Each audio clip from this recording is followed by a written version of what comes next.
And Indonesia's outgoing president congratulates his heir apparent after Prabowo Subianto claimed victory in yesterday's polls amid swirling claims of electoral fraud.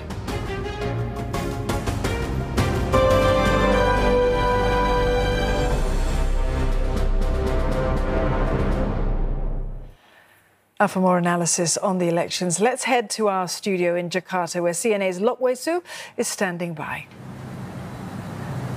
Thanks, Don. We're joined by our guest from ISEAS-Yusof Ishak Institute, Dr. Ian Wilson, Indonesia Studies Programme visiting fellow, and Dr. Suryana, visiting fellow, ISEAS-Yusof Ishak Institute. Now, all the focus, not just today, the last few days, in fact, the last few weeks, has been on the presidential elections. But of course, a budget cannot be passed. No policy change, a substantial one, can be made without a majority in Parliament. So we look now at the no less important legislative elections. PDIP may have lost, and I quote you, big time on the race for president. It has not lost that much on legislature. The Indonesian Democratic Party of Struggle, or PDIP, is leading a proportional tally of votes right now. And also other big parties in Indonesia are performing quite well in these elections. It suggests that they still retain their capacity in getting votes from traditional voters. The numbers are more or less the same with previous elections. So very quickly, so you mean the same? So it had what before for 2019, and from now 2019. So far the vote count is about 16-17%, followed by Golkar, followed by Gerindra and PKP. Yes. Yeah, I mean, Indonesia's system is also a presidential coalition system, so this falling of legislative votes is really important because it will determine the kind of the power relations between the parties and the attempts to form a coalition by Prabowo, assuming that he ends up as president, that will be able to effectively rule. So this is the time of, lots of deals, lots of horse trading, lots of promises of potential positions, and so it's a very dynamic period which will really determine, whether we'll have a kind of consolidated government under Prabowo, or you're being very careful saying assuming he wins. I think it is probably likely, that he will, and he has already come out in his victory. Well, we won't call it victory speech. He did not call it a victory speech, but speaking last night at his party headquarters in Jakarta, he said his political alliance would welcome other parties into the camp in the next government. In this way, I don't know if I'm right, emulating Joko Widodo, the big tent coalition, instead of actively fighting legitimately a strong opposition, essentially co-opting the opposition. Yeah, well, I mean, that's quite a distinct feature of Indonesian politics that's really, I think, been accelerated under Jokowi. He had up to 80% of parties in his coalition, and there's a very strong kind of discourse and narrative that opposition isn't good. Opposition can create conflict. It can open up fissures in society, and this is a very powerful kind of discourse that Jokowi has sort of taken to a certain point, and Prabowo definitely wants to take further. He said very explicitly he wants to have everyone in government, which by default means there wouldn't be an active opposition, ideally for him at least. PDIP hints that it is going to be oppositions for the next presidential term. So I think this is good for society because it has a strong voter space. So PDIP has hinted that it might not want to join the coalition under Prabowo Subianto, but stand by itself as an opposition. With maybe 17%. It can provide check and balances, and then this is good for Indonesian democracy. But of course, PDIP being PDIP, it's also thinking of what's good for PDIP. Better right now to be in the opposition than to be in a big tent coalition? Well, I mean, there's two ways of looking at it. One is that an oppositional dynamic is seen as productive for the development of policy, and also particularly in the context where there's been concerns about how may Prabowo settle into the role, considering his what some have seen his autocratic tendencies, and so that would be seen as a good tempering effect. Certainly for the PDIP itself, considering that they've still managed to be at this point in time the largest party in terms of votes, it puts them in a more powerful position to negotiate as well. If they just join in a big tent coalition off the cuff, they might not get what they want. And so being in opposition, when you're in a powerful position in this way, I think is good leverage for them as well. Also, of course, if it does want to join Prabowo Subianto, Megawati Soekarno-Putri is going to be talking about what to do about Mr. Joko Widodo, seeing as she might see him as having betrayed the PDIP and given unofficially his support to Prabowo Subianto. Dr. An.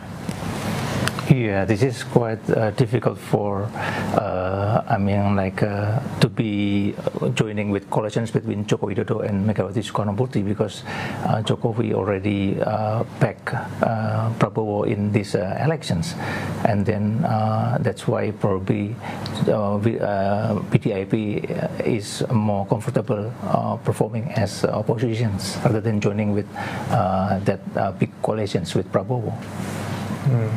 Yeah, look, I think that's a really interesting question to consider, because a lot of commentary, and I tend to agree with this, that people have chosen not just Prabowo, but they've chosen Jokowi. He campaigned very heavily on the assumption that he's going to have a pivotal role, either as some kind of advisor, or maybe he's offered some kind of position, or of course through his son, Gibran Rakabuming Raka, who's the vice president, or looking like he'll be the vice president. Now, when it comes to these negotiations, it really remains to be seen how the PDIP and Megawati is going to play this. I'm absolutely sure that she would have an axe to grind with Jokowi and the way he deserted the party and really was seen as undermining their preferred presidential candidate, which is Ganjar Pranowo, and whether she would want to join together in an alliance or... I'm sorry to have to interrupt you, because I want to cover something else before we get to our final question. Sure. But if we look at anyone who thought Joko Widodo was omniscient and had a very special appeal to the public, his second son, PSI, his party, has not so far made the 4% threshold to enter parliament, despite having every hope of doing so. What does it say about Mr. Joko Widodo's effect?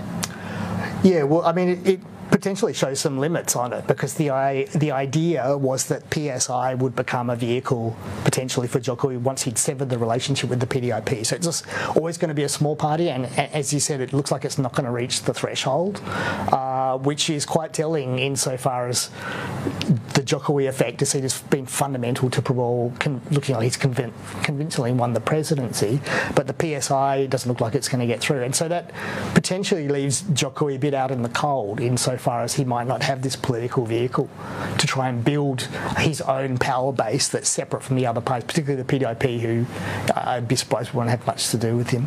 So it is likely that Jokowi is going to look for another political vehicle, because he already failed to make PSI as his political vehicle, although he campaigned heavily for PSI. So we're going to be looking at possibly Golkar, Garindra, but for now, let's take a look at the idea of PDIP maybe actively opting to be in the opposition.